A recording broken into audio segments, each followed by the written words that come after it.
What is up, everybody? Welcome back to another episode of Bitcoin and Markets. Happy Monday. Monday is Bitcoin Fundamentals Day. That's the day I put out my newsletter, my free newsletter from the website bitcoinandmarkets.com. And then I go ahead and read through it for everybody here on the live stream. So bitcoinandmarkets.com, check it out. Free account for just the notifications, but you can also support my work there and get a higher tier of membership. So check out all the stuff that is available on bitcoinandmarkets.com. Let's jump right into the report here. Bitcoin Fundamentals Report number 266. Lots of stuff going on with this Javier Milei's win over down there in Argentina. He is an anarcho-capitalist, libertarian, and I mean, it's a big thing. There's a divide going on in Bitcoin. Some people say, they're skeptical of it. They say, oh, he's just a plant for either the deep state or the WEF or something like that, because he does have ties to the WEF, even though he has, denounced that connection. There are people that still think that he is some sort of plant. I don't think so, but we're going to go through the news here today. I always start off with a meme. And here we see, of course, Javier with the Bitcoin thing. He is a Bitcoiner, I guess, not a hardcore Bitcoiner. He's more of a sound money guy. I would say he probably likes gold better than Bitcoin, but he does not discriminate. He thinks that Bitcoin is a sound money and it is private sector money, he's called it. So, he is right in line with Bitcoin ideals. All right. So, and actually, before we get started, guys, if you're watching over on YouTube and Rumble, throw a comment down below. I'll get to it at the end and try to answer the comments that come in, if any do, and share this around. I'm trying to, of course, grow my live streams, grow my podcast, grow my website. So I appreciate all the shares out there. Okay. Snapshot of Bitcoin. Quick table for people just to get a snapshot of what's going on out there. We are still consolidating at the highs for price. Media sentiment is positive. I've seen a couple good positive articles come out this week and nothing super negative. So this is rare in Bitcoin's history. A lot of new people that might have come in the last cycle or even since the last cycle, say maybe in 2021, they maybe have dipped their toe in this bear market. So brand new people, this is not normal, having all of these positive news stories about how Bitcoin is ESG, how Bitcoin is mining is actually good for renewable energy, how Bitcoin is a new investment class or asset class, and all of these big names like Larry Fink and BlackRock getting behind Bitcoin. This is brand new. Holders from my era, they had to live through the demonization, constant FUD, constant people laughing in your face, and you held the whole time. So congratulations to the people that have stuck around for at least one cycle, because you have lived through that kind of treatment. It's not easy to hold. You are a minority. You're discriminated against. You're made fun of. People think that they don't value what you they don't value the true nature of Bitcoin. And so they look at you like you're a scammer or you're an idiot that bought into a scam. Right? So it is very hard to hold. Enough of that up front. Okay. Network traffic is very high. This is some of the highest mempool that I've ever seen, continuing to rise even from last week.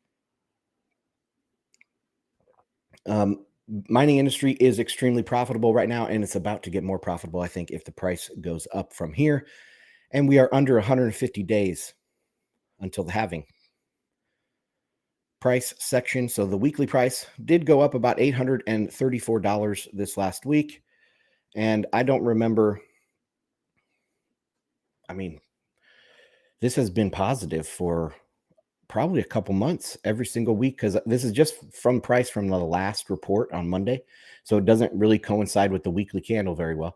But they've been positive for the last several weeks at least. 2.2%, plus 2.2%. Market cap inching closer to that trillion. And I've had it labeled as trillion for a long time because we should be counting Bitcoin's market cap in trillions very soon. We got to get used to that. Satoshis per dollar, 2,662. One finny, that's 1/10,000th of a Bitcoin, right in the middle of the decimal places, is $3.76. Mining sector, the last adjustment was plus 3.5%. We are looking estimated to do the exact same, roughly the exact same, 3.5% in 5 days. Mempool is 303 megabytes, just very, very high. But the fees aren't really going up all that much. $3.99 for the high priority or to get into the next block. That's 76 sats per virtual byte. Low priority fee is $3.63. Of course, you can put in whatever fee you want and just wait. So Bitcoin, you could pay a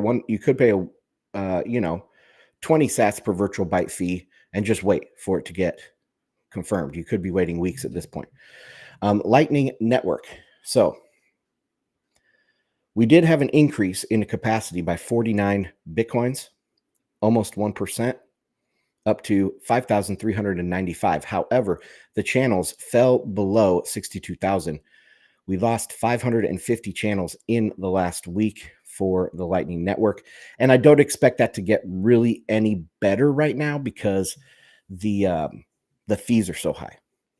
We could, this matches. We could see capacity rising because people are swapping out smaller old channels for larger channels. If you are going to put money into the Lightning Network right now and pay the fee on the main network, it's probably going to be a higher amount in BTC terms that you're putting on there, but you might consolidate a couple channels or something like that. So this does make sense, but we're just waiting for more activity, more demand for the Lightning Network. We'll see. We'll see if it can grab hold of some niche use case and bring that to a fore. I really like this AI use case for Lightning, where you're paying Lightning fees for coding by AI. I think that has a future of some sort. Okay, in case you missed it, this is all the stuff that I talked about, or all the content I put out this last week for members. At the professional tier, we had U.S. consumers tapped out, deflationary pressure everywhere. That is a market proton. We had a community streams, and I did release one of the podcast versions.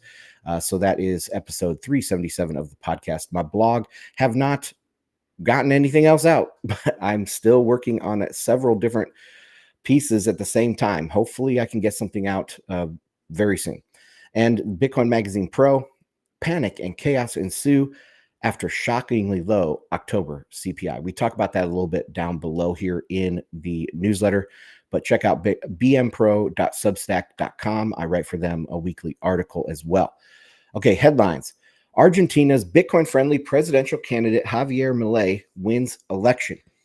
While Milei has not yet advocated for Bitcoin to be used as legal tender or to hold BTC as a reserve asset, he does have plans to scrap the Argentine peso and replace it with the US dollar. Last Monday, the Argentine peso saw its hyperinflation rise to 143% and growing, leaving the nation financially ruined and in desperate need of change. And we talked about this a little bit in the pre-show on Telegram.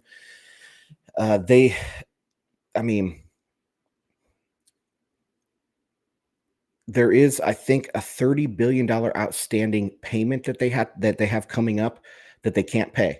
So most likely they will default on that. They've defaulted several times in the last 20 years. So this would be nothing different for Argentina. But it would be a huge step forward for them to adopt the US dollar and legalize Bitcoin. Not making it the currency, but just like El Salvador, adopting the dollar and Bitcoin as legal tender side by side. I think this would be a huge, huge thing for Argentina. We were talking a little bit just in the text in Telegram, and I think that Argentina, once was a great economic power. They can be that again. So this is bigger news than El Salvador. If Javier is able to do this, which is still yet remains to be seen. But if he is, it's going to be huge for Argentina. It's going to be huge for the Americas, because with the Monroe Doctrine, the Western Hemisphere is, the American sphere. I said it would be interesting to go from America first to Americas first, North and South America first, before trading with Africa or Asia or Europe. So very big things going on there in Argentina. We will have to wait and see if he is successful in, implementing all of his changes. All right, next story, Bitcoin ETF news. The SEC has come out and requested a change to some of these filings.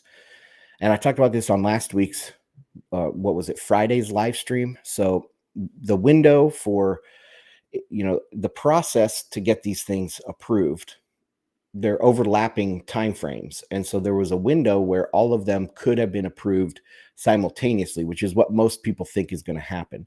And that window closed on Friday. So a lot of people were kind of speculating that it could be approved last Friday. Of course, that came and went, but there was some news where these filings where people were asked to update their filings to make them cash creates. So cash creates or in-kind creates are the two different options.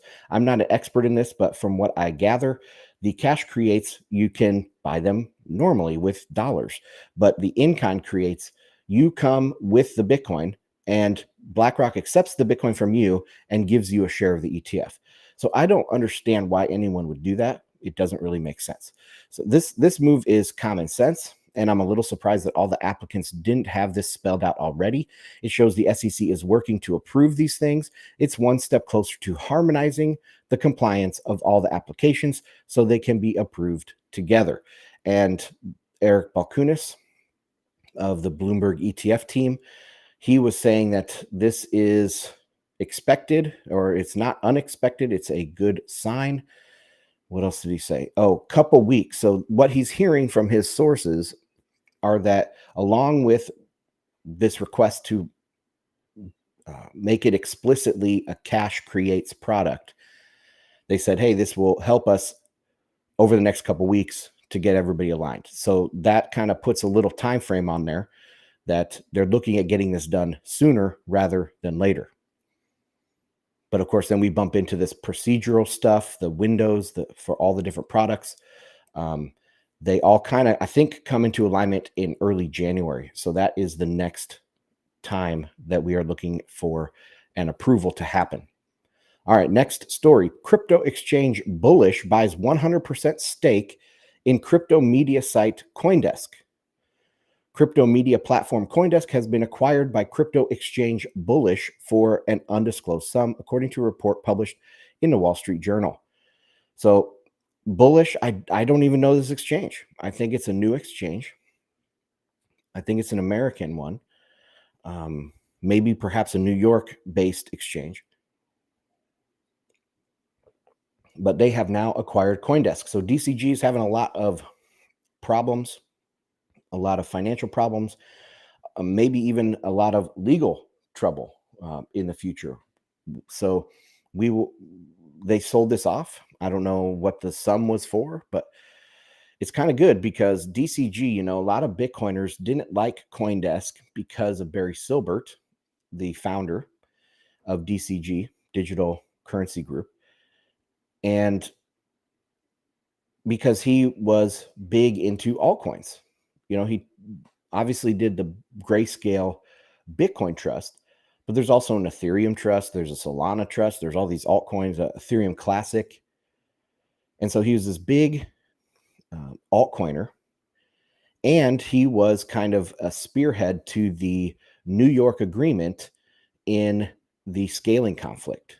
So they thought they could take over Bitcoin by getting all the high-powered CEOs together, the crypto CEOs, not Bitcoin CEOs, but crypto, and try to take over Bitcoin with this New York agreement. Of course, no 2X started, and the rest is history. they never really had a chance because the game theory did not back them. But okay, let's continue with this. The crypto exchange. Oh, yes, it says, oh no, it's headed by former New York Stock Exchange president Tom Farley. The media platform said that former Wall Street Journal editor-in-chief Matt Murray will chair an independent editorial committee, and the current Coindesk editorial team will remain intact. According to the report, Bullish acquired the crypto media platform in an all-cash deal through the terms that were not disclosed. The media platform, purchased by Barry Silbert's digital currency group for $500,000 in 2016, had been in acquisition talks amid DCG's financial crush following a severe crypto winter, and saw many high-profile crypto firms face bankruptcy. Okay, but maybe a 10x on that, $5 million for CoinDesk. Not sure how much, but I'm just estimating. Okay, next story. Tether freezes 225 million in USDT linked to human trafficking.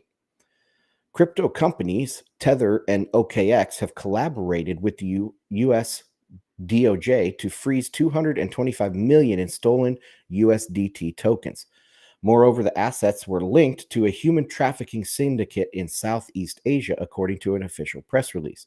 The crypto companies and the Justice Department worked alongside Chain Analysis and what is the largest freeze of USDT in history. Moreover, the voluntary development was set to counter the trafficking group behind the global pig butchering romance scam. I have never heard of this. I don't know, but a lot of people are saying, Tether, this is horrible. Money, you're freezing people's money and yada, yada, yada. Well, okay. Tether is a centralized thing. That is common sense or common knowledge. It's centralized. It's not like Bitcoin. You can't do this to Bitcoin, but you can do this to USDT. It just makes a very clear distinction between censorship resistance and real money versus a derivative, which is what Tether is. Tether is a dollar derivative. I tweeted out this morning too that Tether is a great option for a CBDC for the United States. So the Fed has said they can't create a CBDC. They're not even really investigating it at all.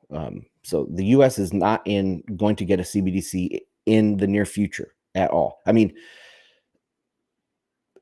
you might have to go a decade or two down the road, but Europe, they're working towards that goal right now. Like they're threatening to do it in the next couple of years, where the U.S. definitely is not.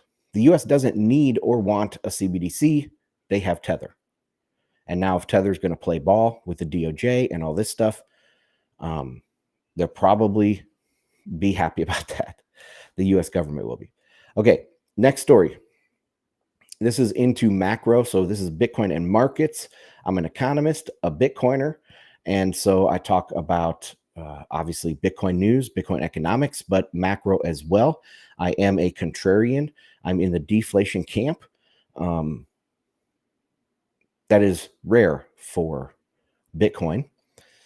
I consider myself like, I don't know, not a dissident, but a free thinking Bitcoiner, because I do agree a lot with most of the mainstream narratives around Bitcoin, but I have more nuance, and I think I take it to the next degree of complexity of how to understand what's going on, not only in Bitcoin, but in the broader macroeconomic situation. But okay, so this last week, the U.S. October CPI rattles markets. U.S. October CPI came in at 0% month over month.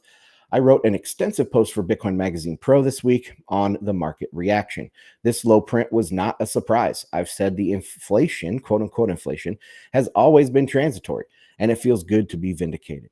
It'll be hilarious to hear how the inflationistas explain away 0% year on year, or even negative in 2024. Yeah, I think it can go negative in 2024. I thought it could be zero by the end of this year. I think I talked about that like maybe as recently as March or April. At this point, it doesn't look like it's going to get there. We have to have some major negative months here in November and December to get down to 0% for year over year. But definitely by 2024, maybe March, April of 2024, we can start seeing some negative year over year prints.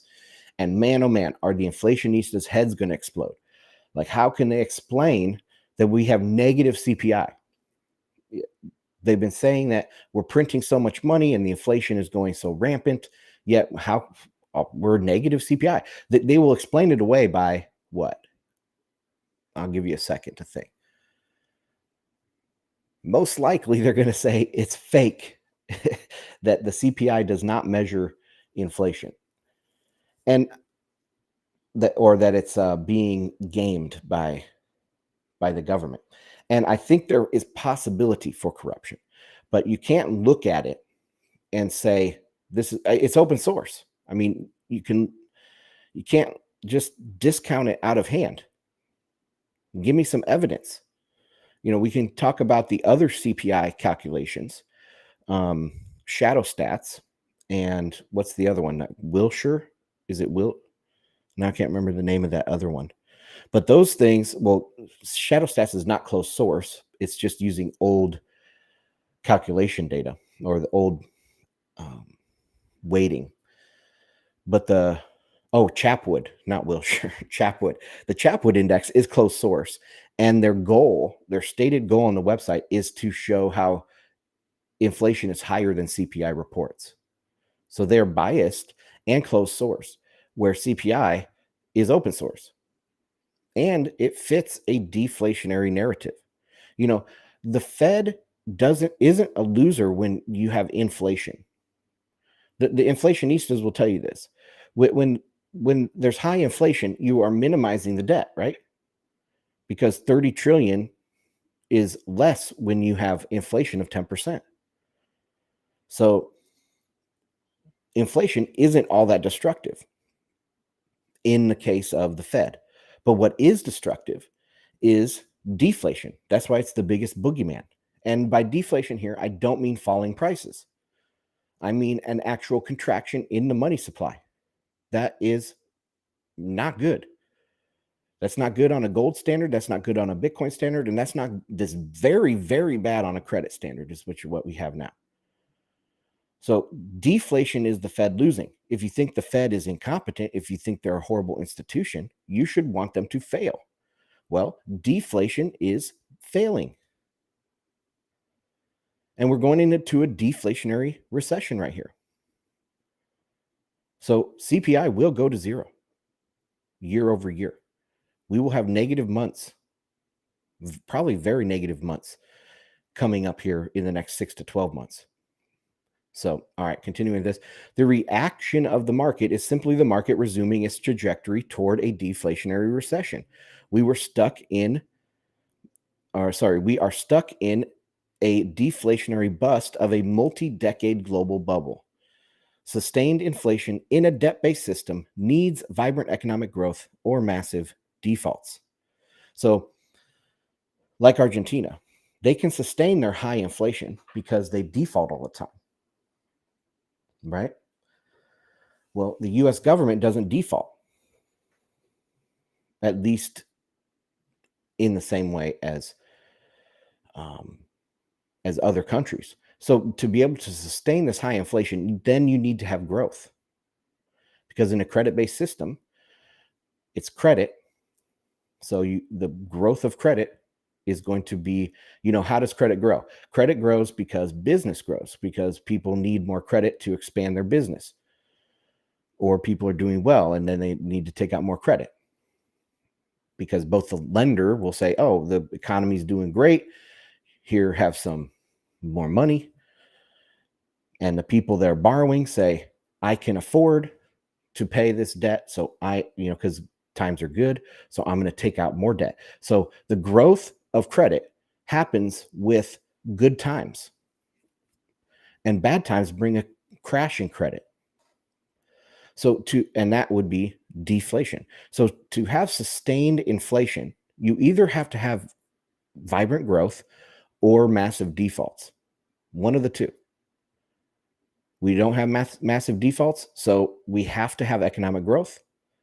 We don't have that. So the inflation would not be sustainable. That's how I was able to say it's going to be transitory. Okay, in other words, this CPI print did not make new fundamentals. It confirmed my macro thesis. Below is a chart from the article I wrote, and now I'm talking about this extensive post on Bitcoin Magazine Pro, and a quote from that article. As yields fall on the way into recession, the Fed's choice is now: do they leave policy where it is and look powerless, or do they follow and try to build a dovish narrative? It must be embarrassing for them with yields falling away from the policy range. And so I'll try to bring this up. If I can't, I'll just zoom in.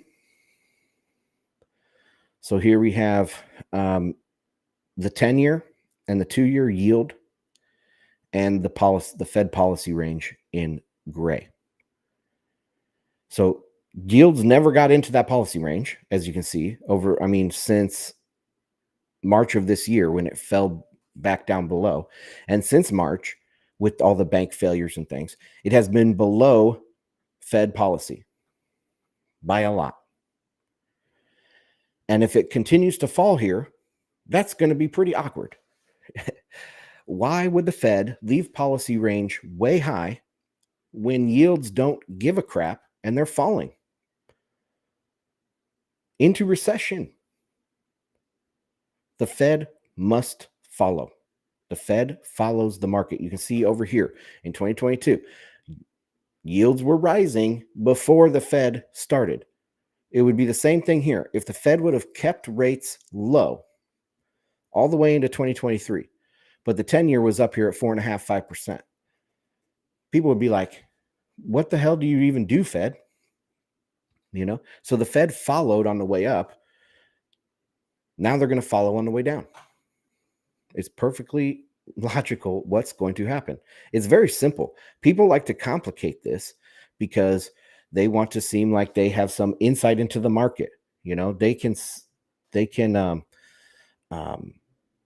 sell you this elaborate conspiracy narrative that they can put together, but no one else can. It's very simple here. All right. And then my last point here is I said it was a slow week in macro other than this CPI chaos, but there will be more, obviously, macro on all of my future newsletters. All right, let's get into Bitcoin price. So I do this market proton here. So for people that want more insight into the price with TA and fundamental analysis, you can check out the market protons. But okay, Bitcoin charts. All eyes are still on this channel. This channel has been holding price pretty well.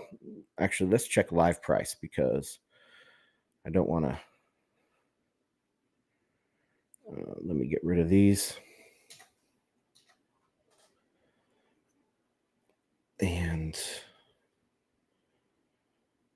I want to bring up this channel. Oh boy. Can I find it?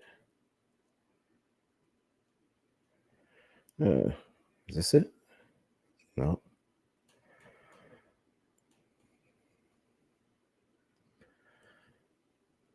Well, crap, I'm not seeing it.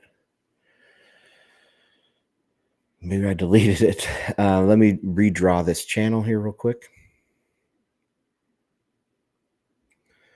Where's my parallel channel? So this channel is now going like this, still holding price into this channel, starting to go up to the top half of the channel. The top of the channel right now is about 38,800. If we get up there, I think we continue higher. So yeah, that's that. Let's go back to the report. Share that tab. All right.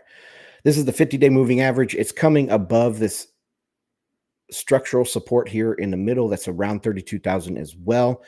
That would be a good place to pull back and find support if we break down below 35,000. So what did I write here? Important levels to watch. Our support at 35,000. To break that support, price will need to fall out of the channel first, so that the channel is the first support. Then 35,000 is the second support. Then the 50-day moving average is coming up and going through the horizontal support at 32,000. So that's the next level of support. Daily RSI has completely cooled off. allowing momentum to rebuild as we go higher. So there is no, I just put some support levels out there for people to understand, but the most likely path at this time, I believe, is higher. On a weekly time frame, I'm starting to watch the coming golden cross. Let's bring this up. So you can see the 50-day is going to cross up, or sorry, the 50-week is going to cross above the 200-week. And this is the first time this has ever happened in Bitcoin history because we've never had a death cross before on the weekly chart. So this will be the first weekly golden cross in Bitcoin's history. And I say this every time a golden cross is coming. It's obviously not a fundamental, but what it is a Schelling point. It is a point on the chart that people are looking at. People are placing bids and stuff around. Their orders are being consolidated around that high attention area. And so it tends to attract the price to that. Now, I said this the other week. When was this? October 29th, we had a golden cross on the daily. And I said I expected price to go towards that golden cross.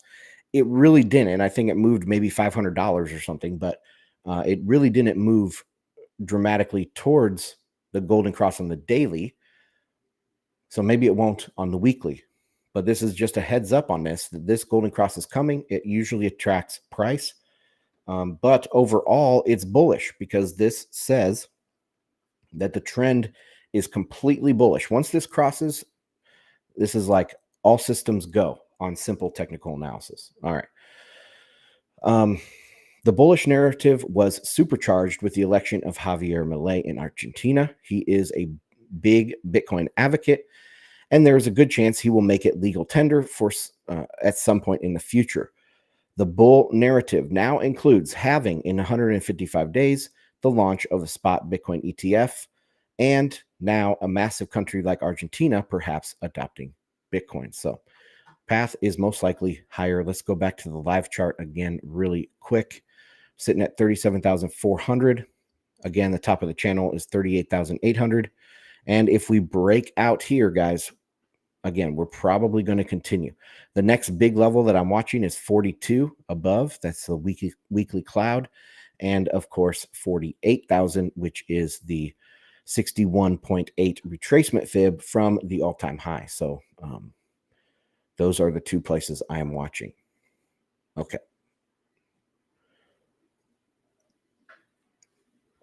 That was price.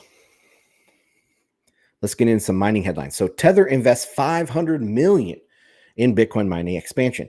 Tether announced today an ambitious $500 million investment plan aimed at increasing its footprint in the competitive Bitcoin mining landscape. I mean, they've been doing this a lot.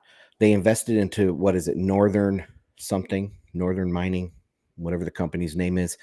I don't know how much they invested there, but in the millions. Then they have their new mining software that they put out. So they are really getting into the mining game really hard here. Of course, Tether knows that Bitcoin is integral to the future of their company, and they have been adding Bitcoin to their treasury or to their backing of their tokens. So, it's a win-win for them. The investment strategy includes the construction of new mining facilities and the acquisition of stakes in existing miners. This strategic push is not just limited to infrastructure, but also encompasses geographical expansion. Tether is targeting regions across South and Central America, including Uruguay, Paraguay, and El Salvador. The country's goal is to contribute 1% to Bitcoin's total computing power. So that's a very,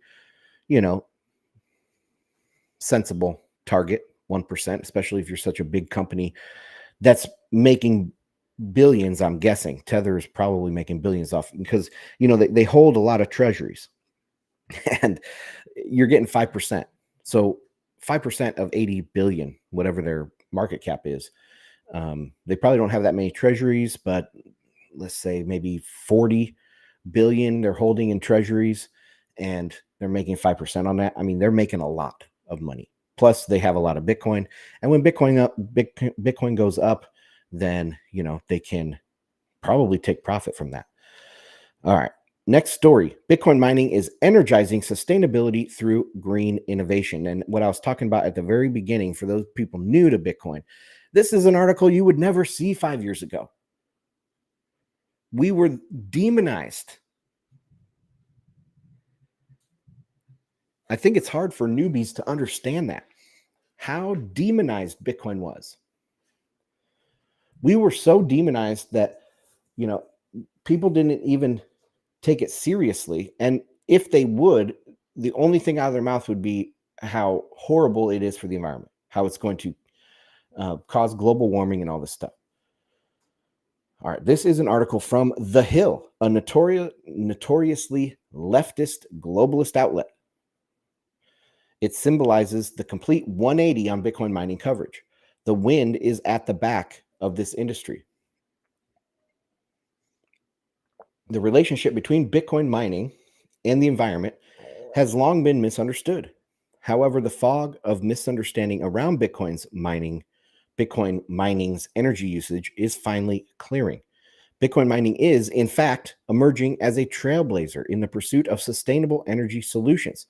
It is revolutionizing the way we generate and consume power and creating highly productive synergy that promises to transform the energy landscape.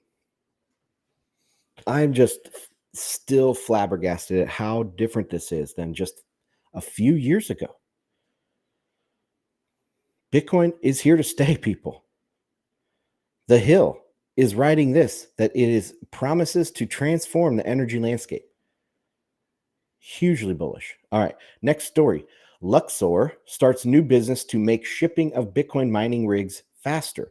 Quote, with a variety of import-export regulatory demands across different regions, Luxor positioned itself as a knowledgeable and valuable partner, helping miners to navigate the complex landscape of customs and documentation.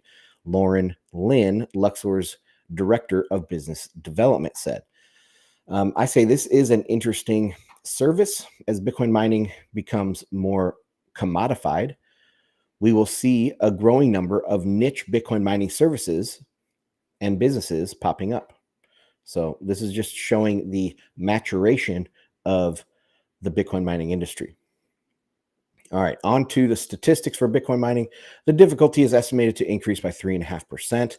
Blocks have consistently been fast over the last few months. For beginners, again, if you're finding Bitcoin now or you're finding this podcast now, whatever, for beginners, the blocks average, if the blocks average faster than 10 minutes, the difficulty adjustment that takes, and oh Lord, this is a bad sentence. If the blocks average faster than 10 minutes, the difficulty adjustment that takes place every 2016 blocks will adjust the difficulty to retarget for 10 minutes. Faster blocks can be incentivized by higher Bitcoin price or higher fees. And we have higher fees right now and higher price. Also, the halving will come faster. Miners are incentivized to throw on as much hash rate as possible before the subsidy gets cut in half. Oh man, lots of typos in this. Sorry, guys. Even if the price is likely to rise. So yeah, the price is likely to rise. And you might think, oh, they will wait to put on their hash rate until price is higher, because higher price will incentivize more hash rate. But throw in the halving, and these next 150 days worth of blocks are very juicy because they have double the incentive of the blocks after that. So I expect as the halving gets closer, price and fees are high, the hash rate could really, really take off here. We'll have to see. They're as fast as they can make ASICs, they will come onto the network. That's pretty much for sure in the next few months. All right. Hash rate. Hash rate is exploding higher. Recently, we saw a 1 day increase of 15%. This is a huge vote of confidence for the price. Tons of money coming into mining, backed by a new clean energy sustainability narrative and promise of massive price appreciation. Miners are connected to the deep fundamentals in Bitcoin, including government policy, both money and energy, investment like VCs and stuff, OTC demand, etc. So if hash rate's going up, that means miners are confident about the deep fundamentals in Bitcoin. And you can see it just continues to go higher. All right, how about the mempool?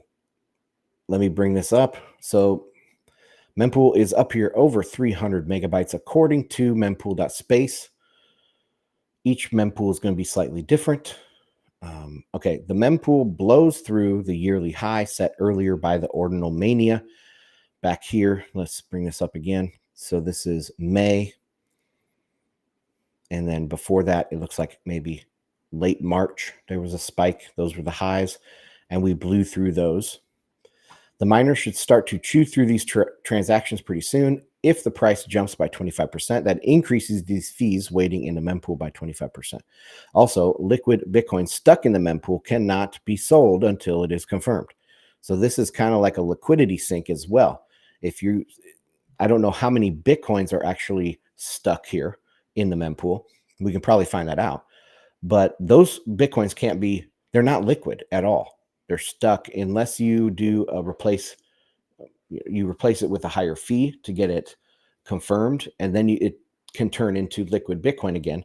But right now, it's stuck in the mempool and that can't be sold. So there is a liquidity impact here from high mempool as well.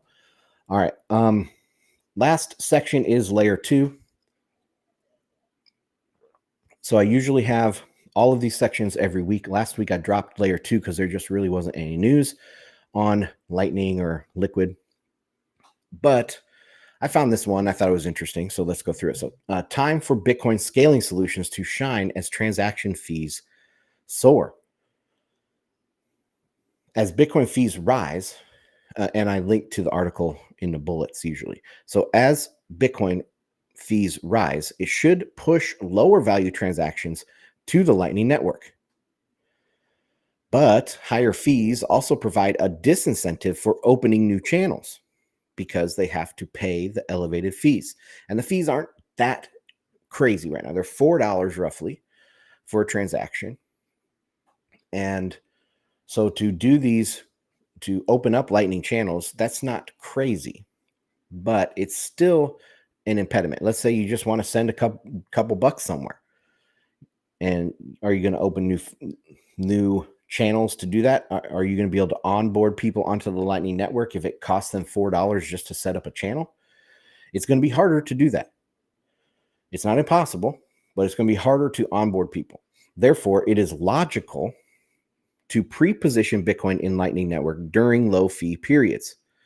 So during low fee periods, we should see the total Bitcoin on the Lightning Network increase, total number of channels increase during low fee periods. So if we have high fees right now, it's not, people are going to be incentivized to use Lightning, but disincentivized to open channels. So it's kind of a weird catch-22 here. Pre-positioning is very, very important for this. The linked article in the bullet comes from the angle that ordinals, NFTs, and DeFi will inevitably be used on Bitcoin. That's a pretty big assumption because they haven't provided enough value to sustain themselves on other networks. So if DeFi didn't really work, NFTs really didn't work, even smart contracts are overhyped for the most part. If those don't have enough to sustain themselves on other networks, why would they now find some added utility by being on Bitcoin? They most likely won't. This is just hype, okay? DeFi and NFTs are virtually dead. Putting them on Bitcoin is just a last ditch effort at an affinity scam, using Bitcoin's fame and legitimacy to bolster their false claims. They're not going to be any better. And it's so obvious to most market participants, I would think, that this is a last ditch effort to sell these scams, to sell this scammy idea that doesn't really work. I mean, it works to some degree, but you're not, like, even NFTs, just the way they're designed is a scam. Okay. They are not, you don't own that image. Right click, copy. Now I have the image. There is no uniqueness. All it is a digital signature. But it's just, the whole thing is complete scamminess. All right. Anyway, the article also includes an image of Bitcoin layer 2s. Let's quickly run through them. So let me go to this. Why can't I open some of these? I can open some images, but I can't open others. I'm using Ghost CMS, but all right. Layer 2s over here. We have Lightning, Liquid, Rootstock, misspelled, Stacks, Mimblewimble, misspelled, Drive Chains, OmniLayer, Map Protocol. And then they have this kind of broken out by the token, smart contracts, programming language, consensus mechanism. Is it EVM compatible? Throughput, finality. I don't know what this chart is saying down here, but yeah, let's just go through some of these layer 2s. And I say, okay, starting with the Lightning Network. This is a fantastic decentralized layer 2, open source, decentralized, that has yet to find its market niche to get it growing rapidly, but it has the best developer community. So Lightning Network is definitely a legit layer 2. Liquid. In my opinion, this will be the model for government sidechains of the future. CBDCs will eventually be their own sidechains with a Bitcoin peg. This is where most of the innovation will happen over the next 2 decades. So yeah, there's a lot of innovation going on Lightning right now, a lot of development, but Liquid, I think, or at least Element sidechains like Liquid, are going to be where most of the innovation happens over the next 2 decades. I could be wrong, but I think it's a great fit for a lot of these uses that governments want. It has built in Bitcoin backing, confidential transactions, smart contracts, and atomic swaps, etc., etc., etc. Everything you could want. And it's federated, it's not decentralized, which is going to be attractive for governments. They're going to say, oh, yeah, we have a federation. We can have the important people like the central bank, the Congress, whatever. All these different players will be part of the federation. All right, Rootstock. They are a ported Ethereum clone that has been around for a long time. So years and years, probably 2014 or 15, I think Rootstock came out. And it's just a copy of Ethereum that runs on top of Bitcoin. That's all it is.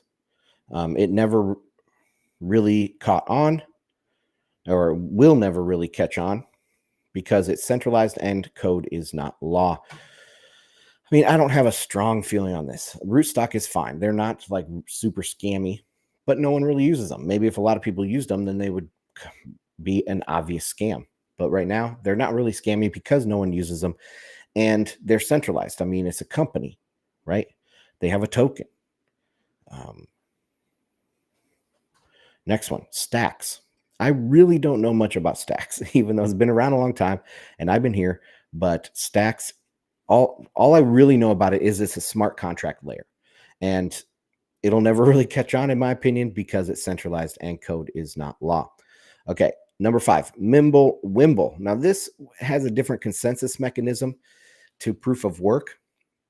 I don't think it launched as a layer. I guess I don't understand how this Mempool with its other consensus mechanism is a different layer on Bitcoin, but it was DOA since the time it launched. It should not even be talked about, in my opinion, in a conversation about layer 2s, because it's really nothing. I bet nobody even runs it. I bet there's like 2 nodes. So it should Mempool. If you want to show the growth of layer 2, you don't include things like Mempool. You include things like new smart contract abilities on Liquid or RGB on Lightning. Those are the types of things you include here, not Mempool. No one cares about Mempool. Drive chains, they don't even exist. OmniLayer, I think they might exist on Litecoin or something, but they don't exist on Bitcoin. OmniLayer, this is the old master coin. It was the first ICO, the initial home of Tether. Won't catch on. Should not even talk about it as a layer 2. I mean, this is more of a layer 2 than Mempool or drive chains, but it's not really going anywhere. So why even the only reason why you include this in the list of layer 2, like this person does in this chart, which is the ordinals NFTs. The only reason why you include them to make it look like there's a big list of layer 2s. But anyway, last one is map protocol. I don't even know about this one. It could be an outright scam, but again, an NFT ordinal person is putting this together, so it might be a scam. So you can see there are a growing number of layer 2s, but only Lightning and Liquid have a path to high adoption. All the other projects will be home to many scams. Scams like DeFi, NFTs, and altcoins necessarily have to doctor incentives to the point that they don't work in a decentralized manner anymore. So to launch a altcoin, now, not back with Bitcoin. Bitcoin is unique because it was able to launch in relative anonymity. Nobody knew anything about it. I mean, the Satoshi was the first miner. There was a few people that caught on in the first few months. It took a year, or I think maybe even 2 years to get a price. So it launched in relative anonymity where it wouldn't be attacked. The incentives could be tried to be gamed, but it was actively fixing itself, and it had a fair launch and all that. So now you can't have a fair launch anymore. You must launch with a pre-mine or with an airdrop or something like that. And that, makes your incentives impossible from the beginning. You cannot build a successful incentive structure anymore. All you can do is have Bitcoin. So these DeFi and NFTs and all these different scams that they want to put on Bitcoin, they by nature have faulty incentive structure. They will not be able to be sustained. You can build like a million layers of complexity over this. So you can add in smart contracts. You can add in buzzwords like DeFi or Web3 or whatever. But at the base of all this, what it's built on is faulty incentives. So why use a layer 2 if you can just run it on a centralized database? That's what all these scams refuse to learn. All right. And that is the end of this week's report, guys. Check out bitcoinandmarkets.com. If you're on YouTube or Rumble, like, comment, subscribe. I'm going to jump over here and check out, see what kind of comments we have. Trueflation. How will money supply shrink? So this is from Jurian. Money supply will shrink because money is credit. Okay. Yeah. And hold on. You say unpaid debts, defaulting on debt. Correct. If money is credit and credit shrinks, you have deflation. And that's what we have right now. Let me bring this up. It's on the Fred database. I'll share this tab. And this is all bank credit in the United States. And you can see it peaked in February of this year, and it's been going down ever since. If we look at this on a year-over-year basis, you see it's negative down here. It's actually shrinking. We actually have deflation right now. And this is not good. If you go back and look at all the different recessions and stuff, like we got negative on bank credit creation after the great financial crisis was officially over. I mean, it was coming down hard, but it didn't go negative till after, and we're already negative. So this recession is most likely going to be very bad. Another way to think about this also is that if credit is not growing, it's shrinking, because you have to continually expand credit to make credit sustainable.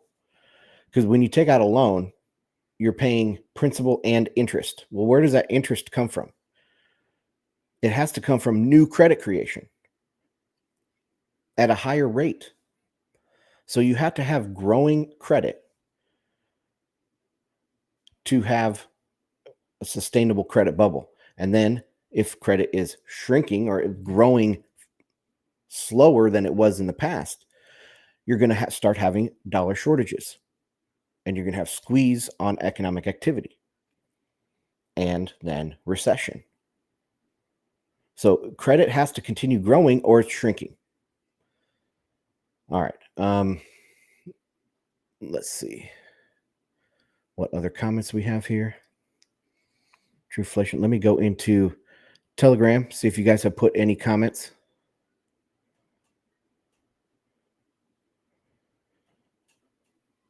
All right, don't see any comments in Telegram. So that's going to do it for today, guys. Thanks for joining me. My name is Ansel Lindner. Again, comment, like, subscribe on YouTube and Rumble. Check out Telegram, t.me/Bitcoin and markets. And I'll see you guys on the next one. Bye.